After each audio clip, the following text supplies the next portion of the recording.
Oh.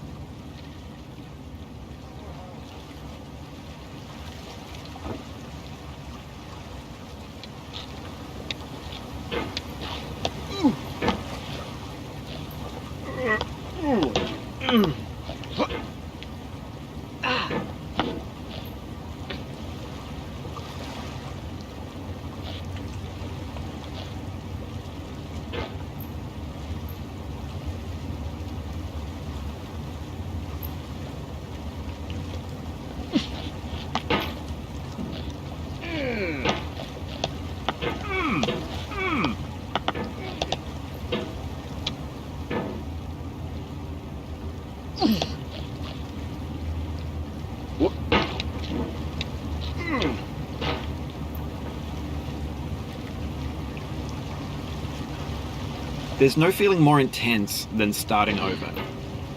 If you deleted your homework the day before it was due, as I have, or if you left your wallet at home and you have to go back after spending an hour in the commute. If you won some money at the casino and then put all your winnings on red but it came up black.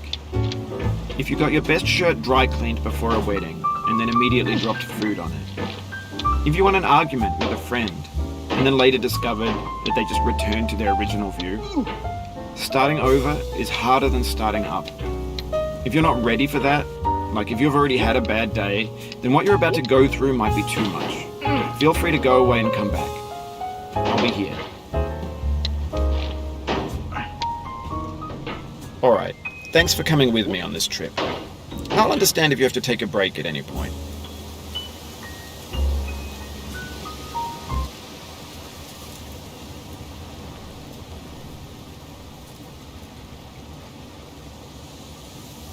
Just find a safe place to stop and quit the game. And don't worry, I'll save your progress, always, even your mistakes.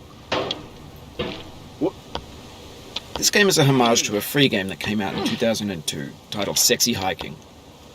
The author of that game was Jazuo, a mysterious Czech designer who was known at the time as the father of B games. And B games are rough assemblages of found objects. Designers slap them together very quickly and freely, and they're often too rough and unfriendly to gain much of a following. They're built more for the joy of building them than as polished products. In a certain way, Sexy Hiking is the perfect embodiment of a B game. It's built almost entirely out of found and recycled parts, and it's one of the most unusual and unfriendly games of its time. In it, your task is simply to drag yourself up a mountain with a hammer. And that act of climbing, in the digital world or in real life, has certain essential properties that give the game its flavor. No amount of forward progress is guaranteed. Some cliffs are too sheer or too slippery, and the player is constantly, unremittingly in danger of falling and losing everything. Anyway, when you start Sexy Hiking, you're standing next to this dead tree that blocks the way to the entire rest of the game.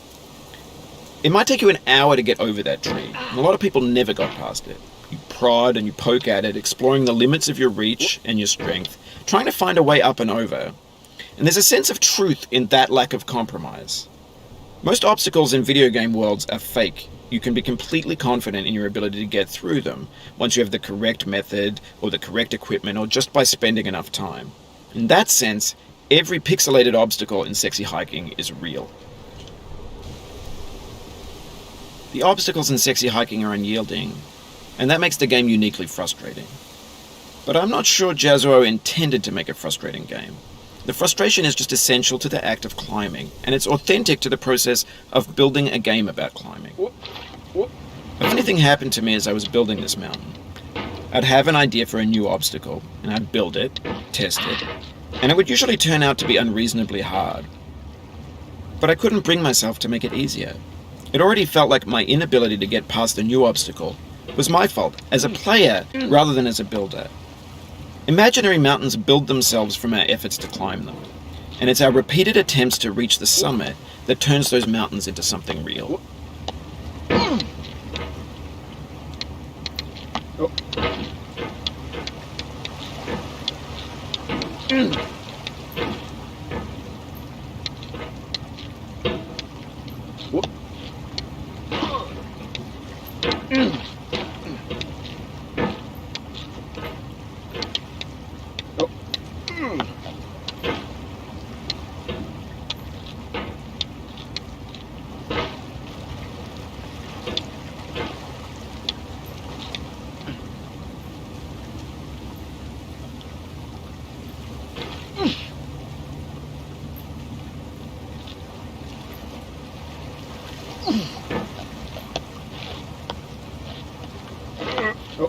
Oh, you just lost a lot of progress.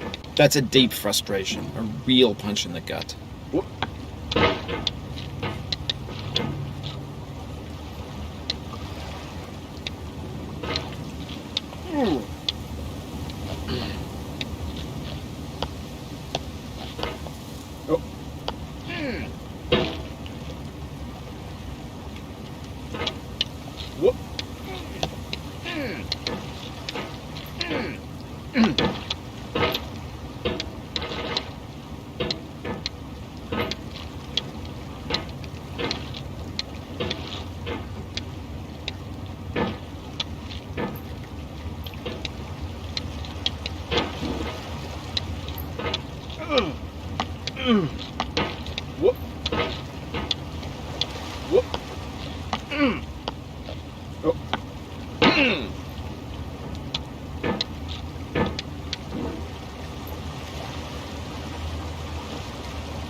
Oof, sorry about that.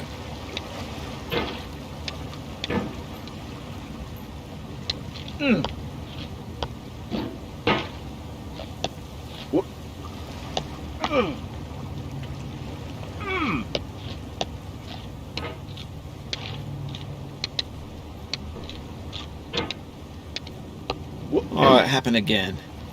Keep on trying, don't let it get to you.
This thing that we call failure is not the falling down, but the staying down.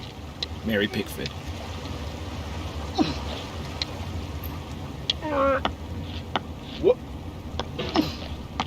Whoop.